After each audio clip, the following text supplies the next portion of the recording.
Hello বন্ধুরা, কেমন আছেন আপনারা সবাই? আশা করি অনেক অনেক ভালো আছেন। বিশ্বাস অ্যাগ্রো ফার্ম এসেছে আজ এক বিজ্ঞানীর বাড়ি। তো আপনাদের সবাইকে আজ বিশ্বাস অ্যাগ্রো ফার্ম দেখাবে কোন বিজ্ঞানী বাড়ি এবং কেমন তিনি ছিলেন সে সম্পর্কে। তো চলুন আজকে জেনে নেই। ইনি হলেন আচার্য প্রফুল্লচন্দ্র রায়। তো এনার কীর্তি লেখা আছে, এনার জন্ম এবং মৃত্যুসাল এখানে লেখা আছে। সৌজন্যে জেলা প্রশাসক সব কিছু এখানে লেখা আছে। এই যে ইনি অমর কীর্তি দাঁড়িয়ে আছে। এই যে স্যার পিসি রায়ের বাসভবন, এটাই হলো তার বাসভবন। ইনি মূলত একজন বিজ্ঞানী। তার অনেক অনেক আবিষ্কার আছে, কিন্তু বর্তমান সময়ে তার যে বাড়িটা, প্রাক্তন যে বাড়িটা, সেটা কী পরিমাণ অবহেলায় আছে একটু আপনারা দেখুন। আমাদের এলাকা থেকে অল্প কিছু দূরেই কিন্তু এই বাড়িটি। তো ভাবলাম আজকে আপনাদের একটি ভিন্ন রকমের জিনিস দেখাই। এই যে দেখতে পাচ্ছেন বাড়ির ভিতরে কেমনভাবে পরিত্যক্তভাবে পড়ে আছে একজন বিজ্ঞানীর বাড়ি। অনেক অনেক দর্শনার্থী এখানে এসেছেন এবং এই যে কাগজ খাতাগুলো দেখতে পাচ্ছেন, এখানে কিন্তু স্বাক্ষর করতে হয়।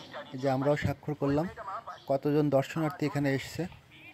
তো যাই হোক বন্ধুরা, এখানে কিন্তু সুন্দর করে বাগান তৈরি করা আছে, কিন্তু বিল্ডিংয়ের কারুকাজ কিন্তু অনেক বছর পুরাতন। এগুলো কিন্তু ঠিকঠাকভাবে পরিচর্যা করা হয় না। দেখতেই পাচ্ছেন এটা একটা মন্দির বলা যেতে পারে। এখানে তার সব অর্জন কিন্তু এখানে ভিতরে লেখা আছে, তিনি কি কি অর্জন করেছেন। দেখুন শত বছর আগে কত সুন্দর কারুকার্য এখানে করেছে এই যে আচার্য প্রফুল্লচন্দ্র রায়। এই যে নিজের গ্রামে তিনি যশোর খুলনা বালিকা বিদ্যালয় স্থাপন করেন। এখানে সব কিছু লেখা আছে।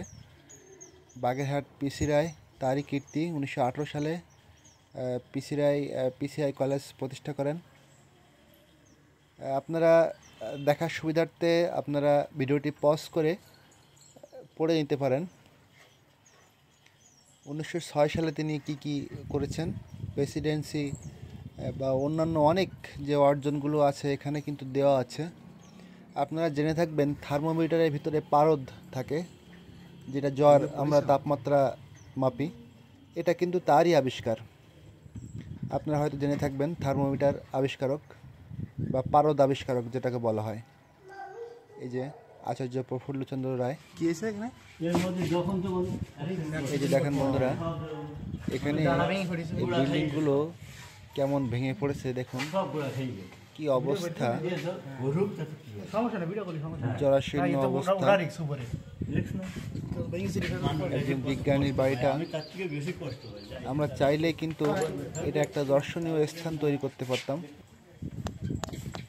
কিন্তু অবহেলায় পড়ে আছে। বাইরের পরিবেশটা আপনাদেরকে একটু দেখাই। বাগান বাড়ি,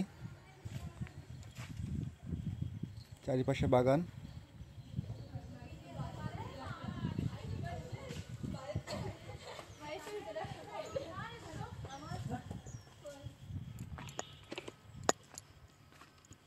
পিছনের যে পরিবেশটা আপনারা দেখতে পাচ্ছেন, এখানে কিন্তু গা ছমছম করার মতো পরিবেশ।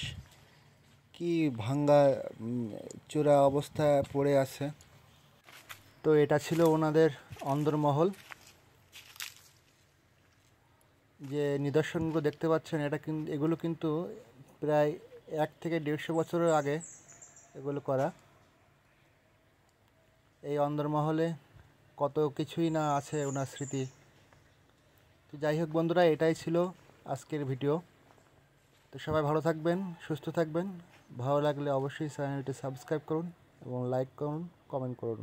ধন্যবাদ সবাই।